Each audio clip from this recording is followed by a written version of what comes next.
Assalamualaikum warahmatullahi wabarakatuh. Perkenalkan, nama saya Kirana Kapramunita. Wali kelas saya Ibu Sri Aini. Saya akan membuat keyakinan kelas yang mempunyai dampak positif seperti menerima perbedaan dan saling menghargai sesama teman, menjalankan peraturan terkait sesuai aturan yang berlaku, disiplin, saling membantu, dan optimis.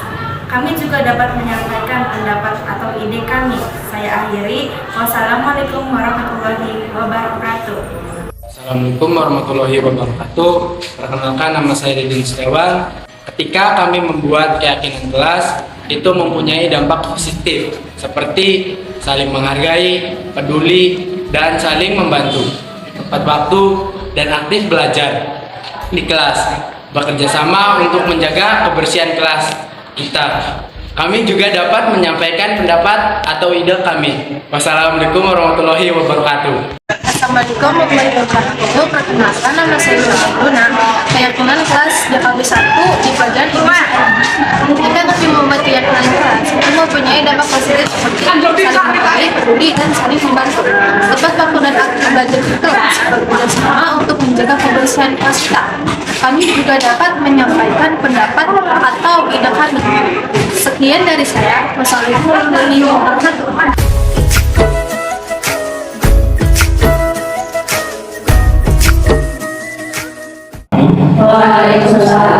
Alhamdulillah, kita panjatkan puji dan syukur pada Allah Subhanahu wa taala yang telah memberikan rahmat, hidayah serta nikmat sehat kepada kita semua, yang alhamdulillah kita bisa berkumpul, bersilaturahim, bertatap muka di ruangan kita, ruang rapat SMK Negeri 1 Cikidung, dalam acara kegiatan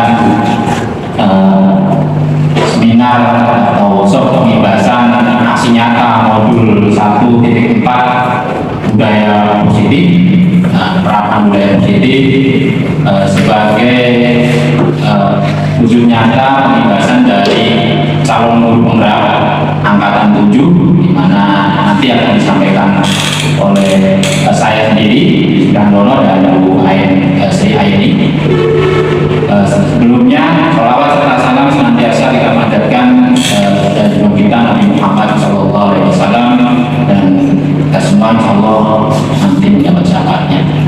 Baik, sesuai dengan tadi yang saya sampaikan tadi, nanti dalam pemaparan sosialisasi modul 1.4 tentang budaya positif ini, kami akan berkolaborasi dengan Bu Sri Aini yang kebetulan dari SMK Cikidung saat ini.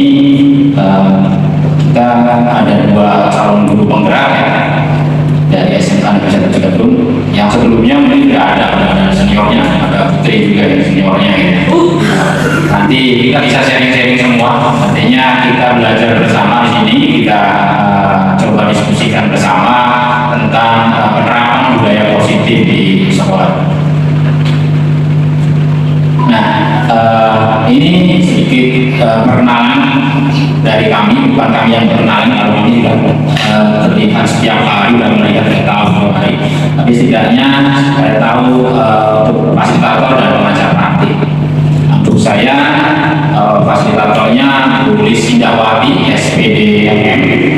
Kemudian untuk pengajar praktiknya Dr. Rasko Habibi, MPD, Bapak pengajar atau pendidik tangga kita satu berisi.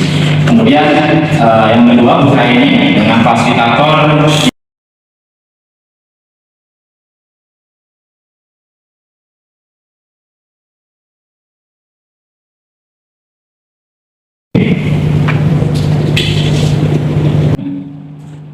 kemudian konsep disiplin dengan identitas sukses. Bu ini mau disampaikan sekarang. Nanti kalau kita bergantian. Terima kasih sebelumnya. Tapi saya melanjutkan. Nah, di sini konsep disiplin dengan identitas sukses. Kalau tadi sudah dijelaskan, konsep disiplin dengan identitas gagal ada hukuman dan penghargaan. Nah, yang kedua ini yaitu identitas sukses. Yang pertama yaitu konsekuensi. Nah, kenapa di sini dimasukkan termasuk identitas sukses? Ada yang tahu tidak Bapak Ibu?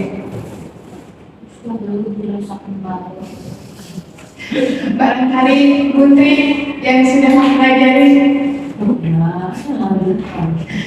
Oke, nah ini konsekuensi termasuk identitas sukses. Kenapa? Karena pertama, ketika anak melakukan kesalahan, sebelumnya kita sudah membuat keyakinan bahwa ketika membuat kesalahan, misalnya contohnya nih, ketika sedang makan, kemudian salah satu temannya menumpahkan air, otomatis anak itu sudah diberitahu sebelumnya, kamu sudah menumpahkan air, maka apa yang harus kamu lakukan? Maka anak dengan sadar diri atau dengan tanggung jawab membersihkan yang sudah dilakukannya. Itu konsekuensinya, karena menumpahkan air, maka anak bertanggung jawab untuk membersihkan. Nah, di sini konsekuensi itu perlu monitoring berkelanjutan tadi. Jadi kita harus sering memonitoring anak ya. Kemudian stimulus dan respon. Ada stimulus dan respon tadi. Misalnya ketika kita sebagai guru tadi menanyakan kenapa airnya bisa tumpah. Kemudian anak ada respon, ya saya bisa membersihkan, ya Bu, maaf tadi misalnya jatuh atau apa, nanti saya dibersihkan. Jadi ketika kita memberikan stimulus, anak juga merespon dengan tanggung jawab. Kemudian menghormati peraturan. Tadi misalnya ada guru, misalnya mungkin ada beberapa guru membuat kesepakatan kelas, misalnya ketika di pelajaran kita, misalkan kalau yang telah 15 menit harus apa dulu, itu salah satu. Maka ketika anak telat, dia gimana sesuai dengan peraturan yang disepakati kelas, konsekuensinya seperti apa? Atau misalkan ketika kita mungkin memberi tugas atau memberikan pekerjaan untuk dikerjakan di sekolah, tapi anak tidak mengerjakan, itu anak sudah tahu konsekuensinya apa, harus apa. Jadi sudah ada tanggung jawab dari mereka sendiri. Kemudian mengontrol anak dengan penguatan positif. Balik lagi tadi, salah satunya yaitu dia bertanggung jawab dengan apa yang sudah dilakukannya. Kemudian yang paling bagus di sini ada yang namanya restitusi. Mungkin ibu ada yang sudah tahu restitusi. Karena jujur saya juga baru tahu setelah mempelajari di calon guru penggerak restitusi ini. Nah, restitusi ini adalah yang paling bagus atau yang paling baik dilakukan oleh kita. Nah, salah satunya di sini dijelaskan bahwa murid bertanggung jawab atas perilakunya. Nah, restitusi ini kita itu berperan tidak menjudge atau menghukum. Misalnya anak membuat kesalahan, kita tidak langsung to the point menyalahkan anak, tapi kita cari tahu dulu kenapa anak bisa seperti itu. Kemudian kita gali, kemudian kita perkuat apa yang harus kita lakukan ketika dia sudah tahu kesalahannya. Anak menyadari kesalahannya, kemudian memperbaiki. Itu yang namanya restitusi. Kemudian fokus pada pemecahan masalah jangka panjang. Tadi ketika anak membuat kesalahan, kita fokusnya adalah mencari pemecahan masalahnya di mana, bukan langsung menghukum. Tapi kita cari dulu, anak ini kenapa sih tidak pernah masuk. Jadi jangan kita selalu menjudge anak ini selalu bolos, mungkin dia dari rumahnya berangkat tapi nggak masuk sekolah. Kita tidak tahu kan, kemungkinan di rumahnya ada masalah atau gimana. Kita cari dulu masalahnya, pemecahan masalah. Jadi ini jangka panjang. Kemudian murid menghormati dirinya dan orang lain. Yang terakhir, murid bersemangat memperbaiki kesalahannya. Tadi ketika kita berbicara dengan anak, kemudian mencari pemecahan masalahnya, kemudian sudah dapat solusinya, anak itu bersemangat untuk memperbaiki kesalahannya. Itu diskusi. Jadi dua ini termasuk konsep disiplin dengan identitas sukses. Kemudian lanjut motivasi perilaku manusia. Nah, ini juga yang saya tanyakan kepada Bapak Ibu. Bapak Ibu kalau masuk ke kelas, biasanya rasa motivasinya itu apa? Yang biasanya bagaimana? Yang pertama, pasti takut dimarahin kepala sekolah kalau tidak masuk. Betul nggak? Jujur? Betul salah satunya. Salah satunya masuk ke kelas, salah satunya takut. Dulu mah tapi sekarang Salah satunya. dulu taruh. Benar tidak? Salah satunya adalah takut dimarahin. Nah, di sini motivasi perilaku manusia ada 3. Yang pertama yaitu untuk menghindari ketidaknyamanan atau hukuman. Nah, tingkat motivasi ini adalah yang paling rendah. Kenapa? Karena biasanya orang ketika melakukan suatu kegiatan ini karena takut dihukum. Jadi masuklah daripada menghindari maksudnya masuk daripada dihukum, cari aman. Ini motivasi paling rendah. Kemudian untuk mendapatkan imbalan atau penghargaan dari orang lain. Nah, ini banyak nih. Kadang-kadang kita pura-pura rajin. difoto, kemudian di-share. Ini salah satunya, benar tidak Bapak Ibu? Belajar dengan Ya. Salah satunya ini untuk mengadakan penghargaan dari orang lain. Kemudian yang terakhir adalah untuk menjadi orang yang mereka inginkan dan menghargai diri sendiri dengan nilai-nilai yang mereka percaya. Nah, ini salah satunya misalkan kita masuk ke kelas, tapi dengan tanggung jawab. Kita adalah seorang pendidik. Jadi kita tanggung jawab kita adalah mendidik anak. Kita masuk dengan tepat waktu. Jadi tidak ada pikiran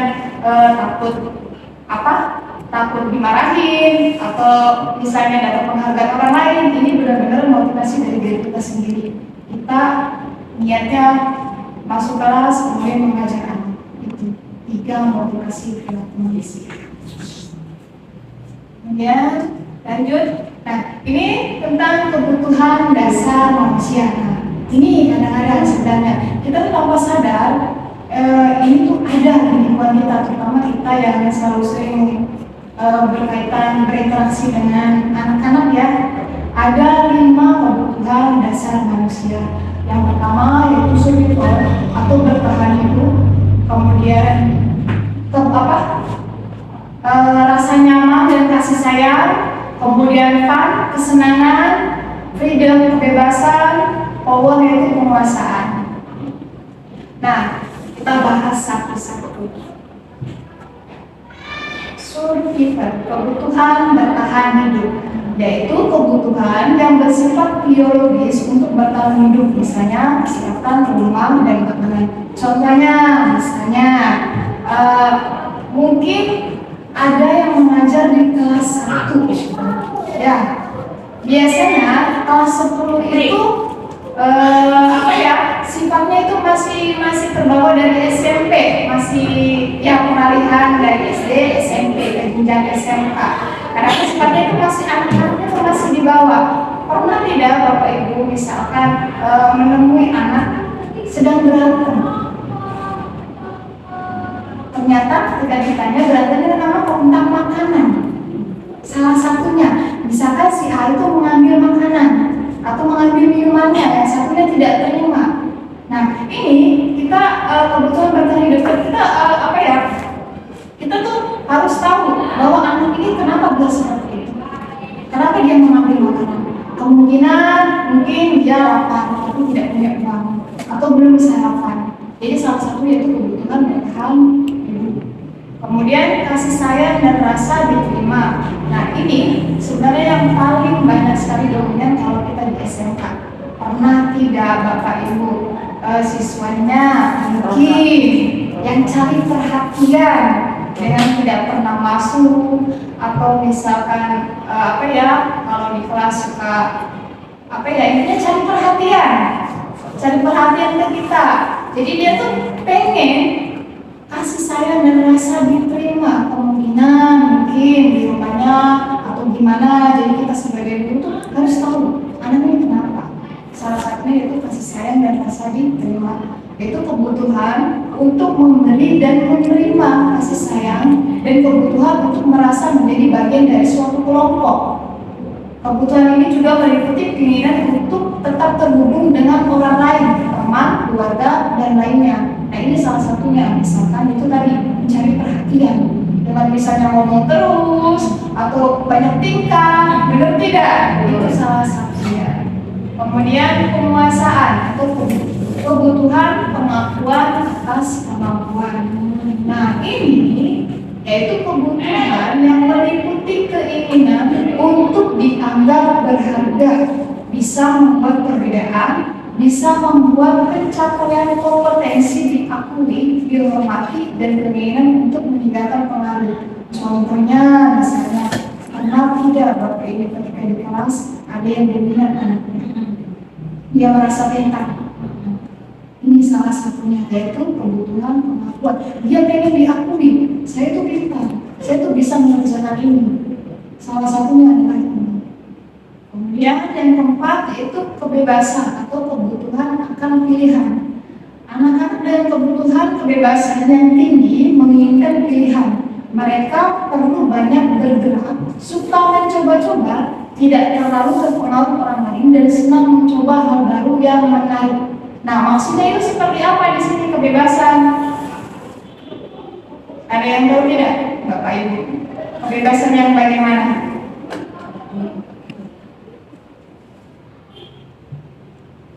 Yang bagaimana bisa sih? Mungkin tidak suka dengan pelajarannya, jadi menyepelekan ya, karena tidak suka. karena tidak suka. Iya. Kebutuhan kebebasan. Nah, ini sebenarnya hampir miripnya dengan kesenangan, tapi kalau kesenangan ini lebih ke boring. Kadang-kadang guru itu ketika mengajar di kelas itu monoton. Ya, monoton, anak-anak itu suka tidur. Itu salah satu kebutuhannya, butuh kesenangan, dia bosan dengan itu. Nah, kalau kebebasan, anak-anak itu pernah tidak Bapak ajak mengajar misalnya di luar kelas, tidak di dalam kelas saja. Karena kita belajar itu kan tidak terpaku di ruangan saja. Bisa saja misalnya dengan materi, maaf ya, misalnya saya kan biologi, materinya ada yang di luar, kita ajak anak untuk bebas untuk apa yang belajar, salah satunya itu. Jadi anak itu bebas, kebutuhannya tinggi menginginkan pilihan. Jadi tidak mau Bu, kadang-kadang Bu jangan di kelas saja Bu, misalnya di luar, tapi tetap belajar. Itu salah satunya.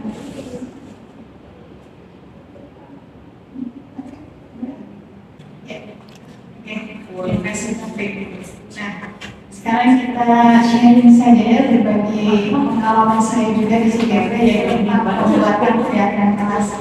Sebelumnya, ini sebenarnya saya tuh tanpa sadar sebenarnya sudah pernah sebelum masuk CGP juga sebenarnya saya tanpa sadar tuh melaksanakan kegiatan kelas. Ya, tapi waktu itu dengan bahasa saya namanya pra-perjanjian. Mungkin yang di belakang Dimas pernah ya Mas ya? Namanya pra-perjanjian. Jadi sebelum KBM dimulai atau ketika pembelajaran baru waktu itu pertama kali ketemu, saya tuh membuat perjanjian ke anak-anak. Ada market kontrol juga, ada kontrak kelas. Jadi membuat perjanjian ke anak-anak, apa yang harus kamu lakukan? Belajar dengan saya. Jadi maunya ketika belajar itu seperti apa? Yang pertama itu membuat kesepakatan kelas. Anak-anak itu pasti maunya Bu, santai. Kemudian ada yang jawab Bu, kalau yang tolak dihukum. Kemudian ada yang jawab lagi Bu, belajarnya jangan yang boring. Itu salah satu. Kemudian kita itu ya pengalaman saya waktu belum tahu adanya kegiatan kelas itu namanya pra-perjanjian kelas. Nah, salah satunya yang waktu itu saya terapkan adalah ketika telat lebih dari 15 menit, anak sudah tahu. Jadi boleh masuk, tapi silakan minum. Risiko konsekuensi absen berarti tidak ada, tapi dia bisa mengikuti pembelajaran. Jadi tidak di luar, tetap masuk.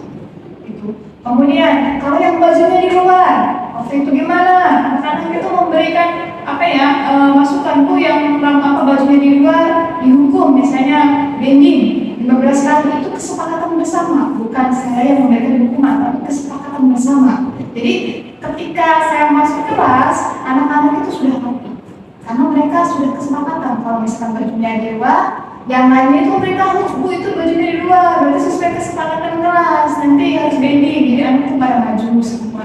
Itu dulu namanya saya perjanjian. Ternyata di SPP ada yang namanya kesepakatan kelas atau keyakinan kelas.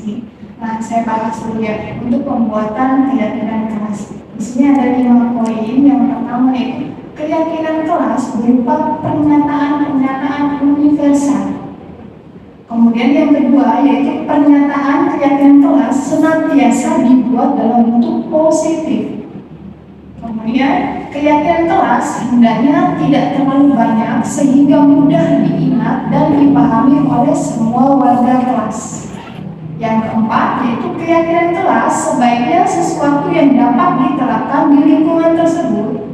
Dan yang terakhir yaitu semua warga kelas hendaknya ikut kontribusi dalam pembuatan keyakinan kelas lewat kegiatan curah pendapat. Tadi yang disampaikan sama Pak Tri, kalau kita berdua saja yang membuat kegiatan kelas di kelas tersebut, misalnya ketika kita masuk mungkin anak-anak mengikuti, tapi guru yang masuk karena tidak membuat kesepakatan kelas atau kegiatan kelas tidak dilaksanakan.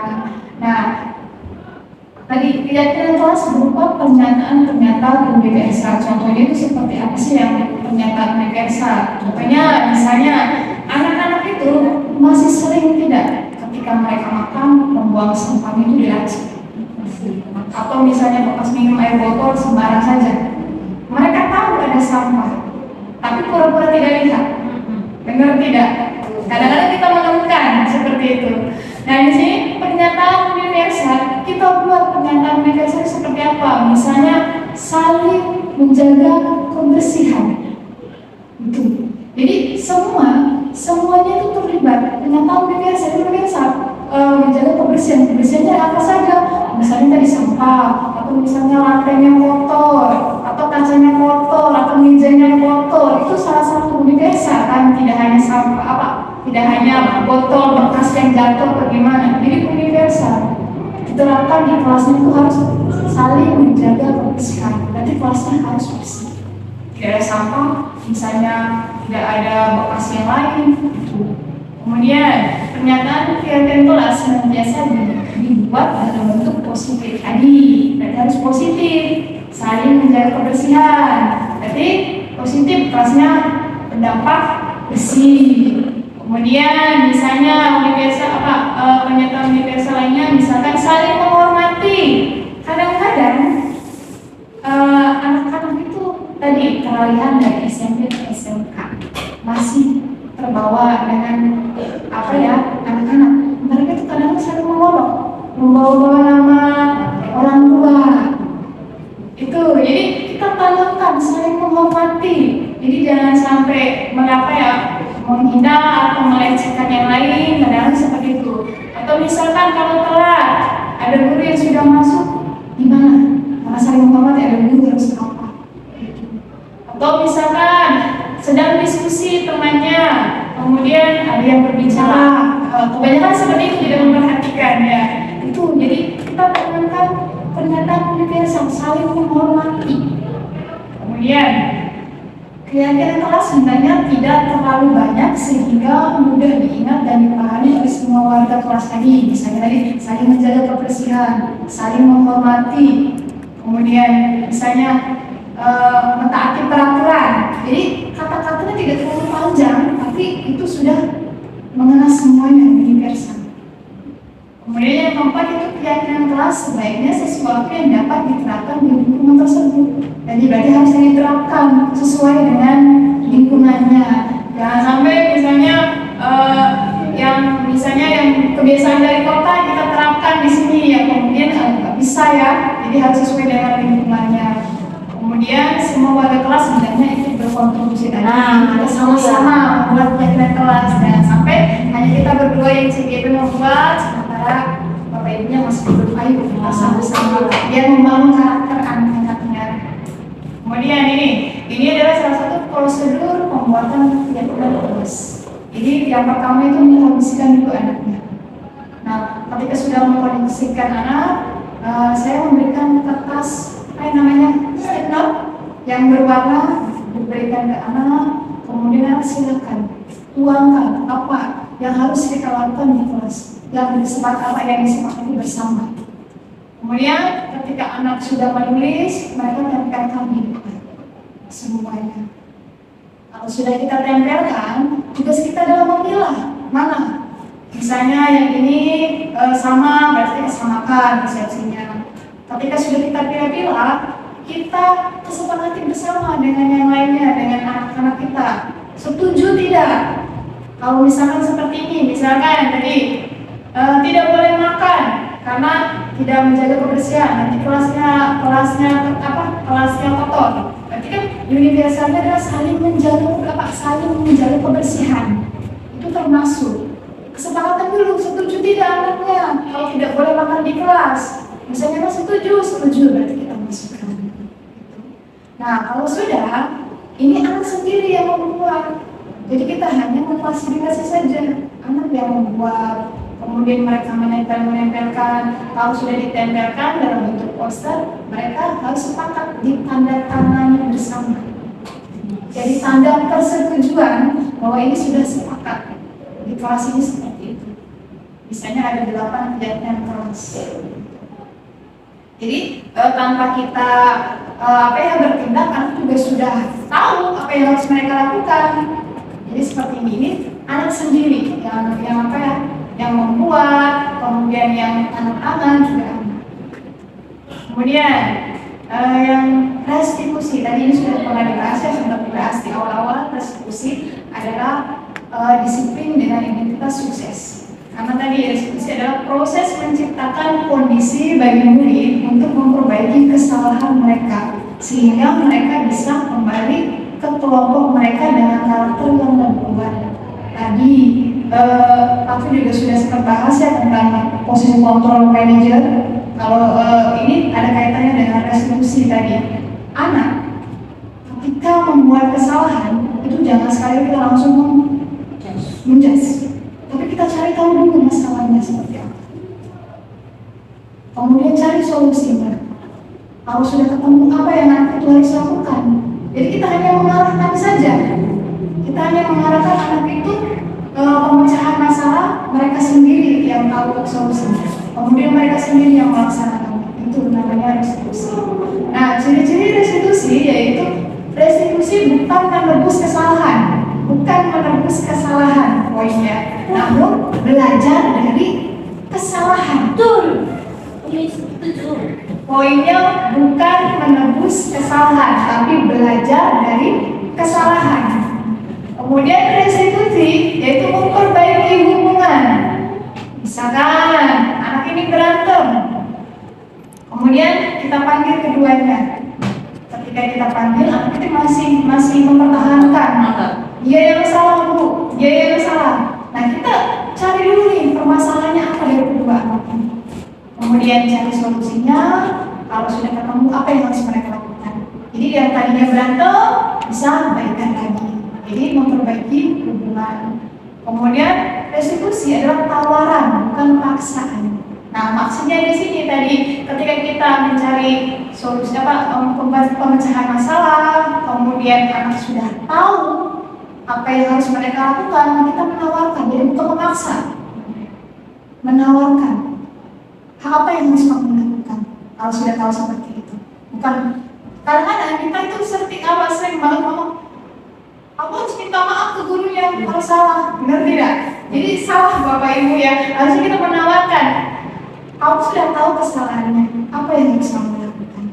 Jadi anak itu sudah berpikir, ya Bu saya mau minta maaf ke gurunya. Ini jangan sekali-kali kita memaksakan anak, tapi kita menawarkan ini kegiatan restitusi. Kemudian menuntut untuk melihat ke dalam diri.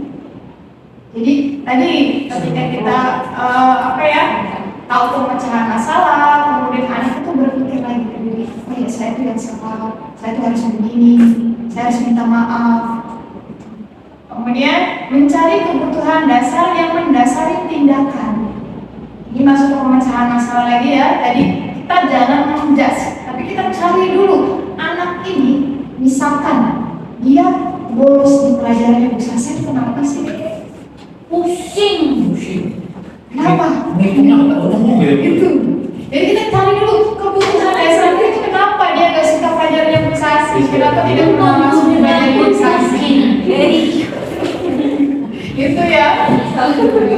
Kemudian fokus pada karakter bukan tindakan. Nah, di sini maksudnya fokus pada karakter itu kita membentuk karakter anak. Salah satunya tadi tanggung jawab.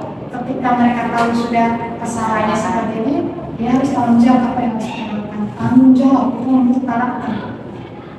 Kemudian yang terakhir itu menguatkan fokus pada solusi. Jadi restitusi adalah mencari solusi. Jadi fokusnya adalah anak ini gimana seperti itu, solusinya apa. Nah, untuk kegiatan restitusi ini bisa kita lakukan dengan yang namanya segitiga restitusi.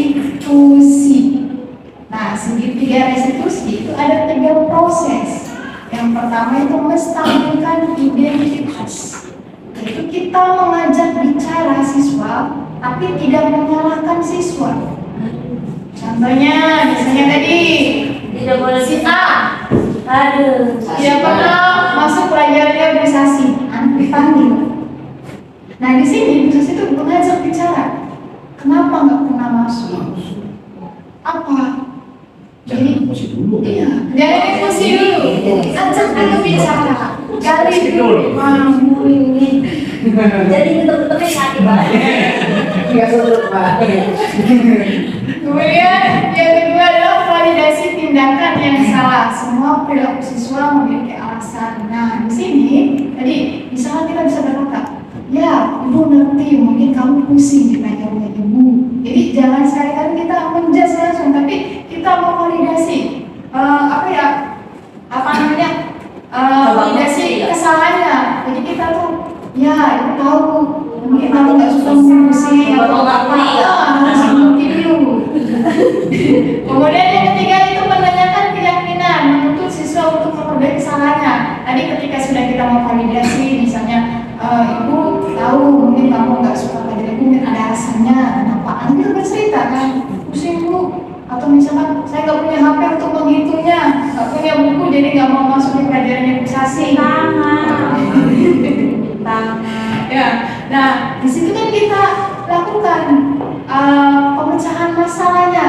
Kemudian anak berpikir, ya bu, saya harus kayak gini, negosiasi gini, misalkan. Nah, makanya di sini nanti kita tuh mendorong anak. Kalau sudah tahu seperti itu, apa yang harus kamu lakukan?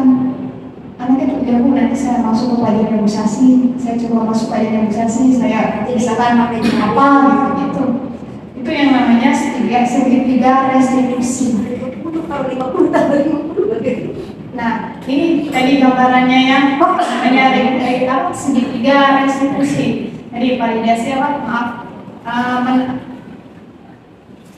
segitiga restitusi validasi menstabilkan identitas, kemudian validasi tindakan yang salah, yang terakhir adalah meyakinkan menanyakan keyakinan kelas. Tadi yang seperti dijelaskan ya, kurang lebihnya seperti itu. Berarti ini mah harus gurunya dulu ya, biar tercipta apa? Ya benar tadi kalau misalnya cuma Bu Ain, Patri saja yang ke siswa, sementara sudah ganti mapel lagi, anak-anak kembali ke mode semula. Iya, jadi memang tadi harus ada keterlibatan semua warga sekolah ya. Jadi makanya itu tugas kita sebagai guru itu bagaimana itu bersama-sama menggerakkan semua warga sekolah. Jadi kalau tadi hanya bertumbuh pada 1-2 orang guru saja, ya mustahil untuk bisa membangun budaya positif di dalam suatu sekolah gitu. Itu makanya kalau semua bisa bersinergi gitu, semuanya bisa menerapkan seperti itu, ya insya Allah perbaikan karakter siswa itu akan sedikit demi sedikit akan Berarti perlu Pak. Nah iya harusnya ya. Nah, kalau kami diberikan forum di rapat mungkin ya itu nggak masalah sebenarnya. Tapi kalau tidak diberikan forum ya belum bisa menjelaskan. Ini di lain kesempatan bisa. Itu. Baik, Bapak Ibu, kiranya mungkin itu yang kita paparkan. Selanjutnya barangkali mau ada yang ditanyakan, kita diskusikan, mangga kita diskusikan bersama, kita sharing-sharing bareng gitu ya. Nanti kalau ada pertanyaan yang kita bisa jawab, kita jawab, kalau tidak yang kita katakan gitu ya. Ya silakan barangkali ada yang mau bertanya.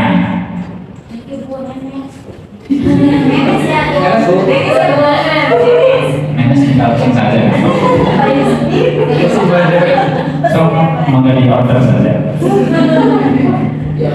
Ya, Bu mau bertanya. Oke, silakan. Untuk keyakinan kelas, kan siswa membuat kesepakatan. Ya. Kalau misalkan kayak di SD, itu kan gurunya cuma satu wali kelas aja. Jadi kan kesepakatan kelasnya hanya satu guru itu kan. Nah, kalau misalkan kita di SMK kan masing-masing guru mata pelajaran kan beda-beda.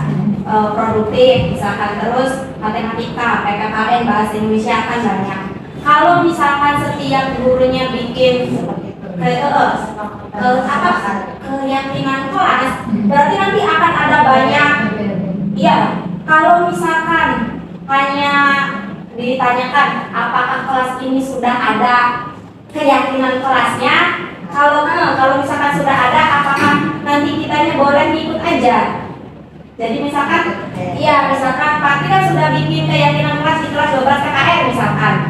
Nanti misalkan iya, kalau kitanya ngikut kesepakatan iya sudah sesuai misalkan kalau misalkan beda-beda ini A-nya begini, B-nya begini kan tidak boleh terlalu banyak. Ya kan tidak boleh terlalu banyak juga. Itu bagaimana Pak? Mungkin sedikit namanya tadi. Mungkin tadi kalau misalnya ditempel semua ada tadi maksimal 15 ribu mungkin banyak sekali. Iya. Mungkin solusinya menurut saya kesepakatan verbal saja. Berarti kesepakatan dengan wali kelas.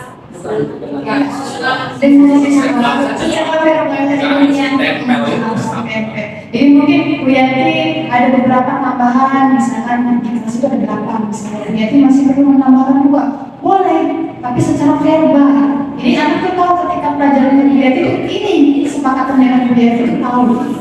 Jadi nggak mesti harus ditempel, tapi secara verbal saja. Jadi anak sudah tahu ketika pelajaran Bu Yanti mereka punya keyakinan kelas atau kesepakatan kelas dalam Bu Yanti seperti ini. Berarti mahasiswa itu harus ingat dengan kesepakatan guru ini. Ya. Kan kalau misalkan Bu secara verbal aja, kadang-kadang suka dikeringan. Ya, itu tadi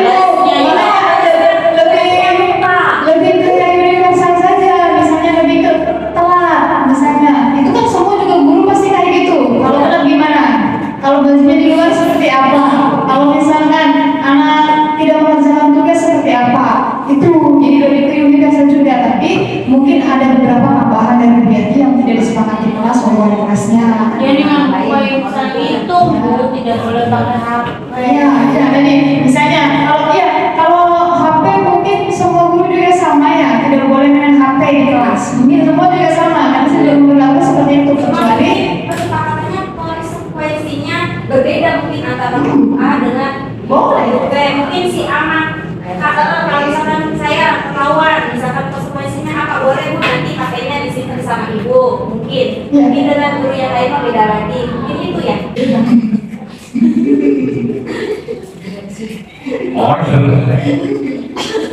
Jadi Umi takut. Umi juga kak. Kita lawan. Ya boleh Pak. Ini untuk kita kan membuat kayak kesepakatan kelas begitu ya.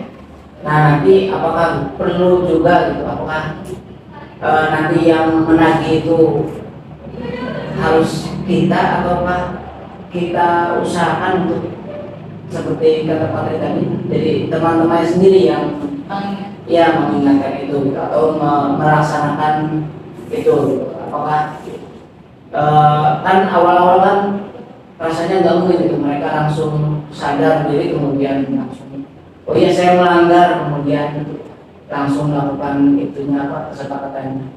Apakah perlu kita untuk guru itu untuk melakukan istilahnya menghukum nanti kan kalau misalnya kita kan tujuannya untuk ke manajer, nanti kita balik lagi ke yang ke satu itu atau bagaimana? Ini ya harapannya. Mungkin kita mengingatkan saja. Ini tadi balik lagi ke resolusi. Jadi kita mengingat saja apa yang harus kamu lakukan kalau kamu sudah awal seperti itu. Jadi jangan lagi menghukum kitanya. Jadi kita hanya mengarahkan. Jadi misalnya anak baju di luar, kita panggil gitu. Misalkan apa yang harus kamu lakukan? Ketika misalkan, melanggar. Ketika yang sudah melanggar, apa yang harus kamu lakukan? Mereka itu kan balik lagi karena sudah ada kesepakatan kelas. Ya Bu, saya harus kuat jam. Jadi kita tidak boleh balik lagi ke penghukum, tapi hanya mengingatkan, mengarahkan. Nanti mungkin teman-temannya juga akan ada secara tidak sadar nanti yang lainnya itu memberitahu misalnya Bu itu bajunya di luar harus gini di anak itu juga sudah harus sadar diri sadar akan kesepakatan kelas yang sudah disepakati gitu. Jadi sistem yang akan Ini sharing saja. Siksa.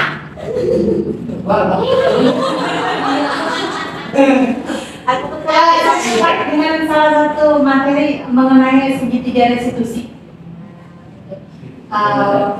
Yang saya tahu itu adalah hanya segitiga Bermuda, segitiga orang ketiga yang tahu juga seperti itu. Anak-anak saya lebih tertarik ke sana. Mohon sedikit aja dari paparan dari Bapak dan Ibu terkait dengan segitiga restitusi itu seperti apa sih gitu loh, karena saya maaf baru datang ya, maaf jadi saya lebih agak-agak tadi kan agak-agak ke belakang gitu kan ya, mendengar sih sebetulnya gitu ada apa sih dengan restitusi itu dengan diimplementasikan di kelas kah atau seperti apakah, karena saya tidak tahu jadi mohon dicerahkan kembali oleh Bapak dan Ibu. Terima kasih.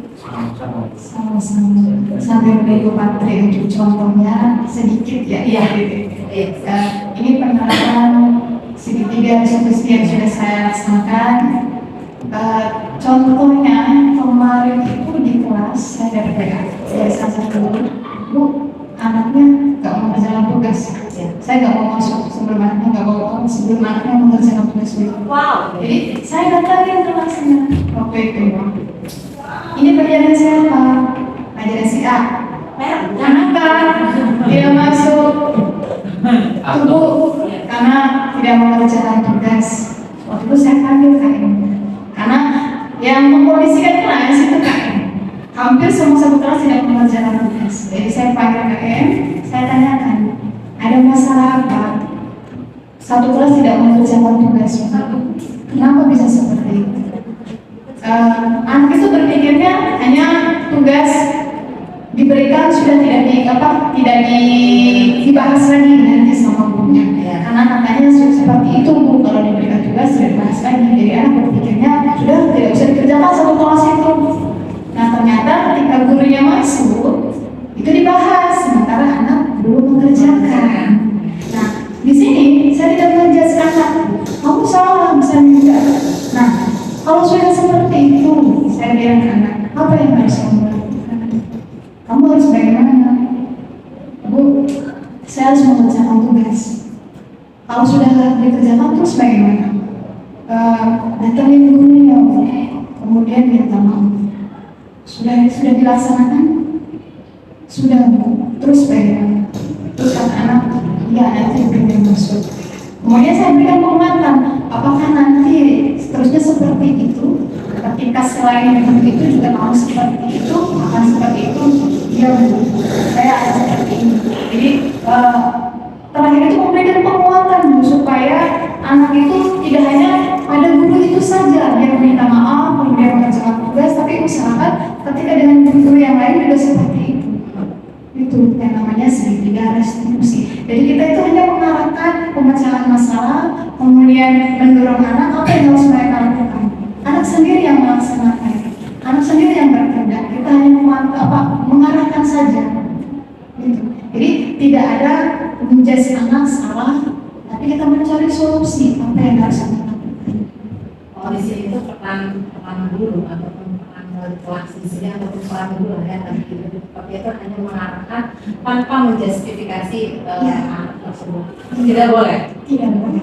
Karena nanti maksudnya penghukum. Ya. Ya, karena penghukum tidak tahu anak itu kondisinya seperti apa. Kalau Iya.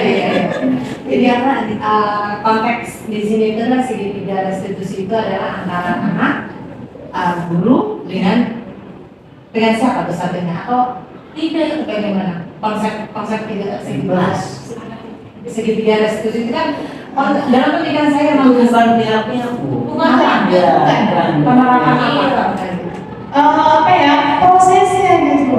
Prosesnya tadi yang pertama itu menstabilkan identitas tadi.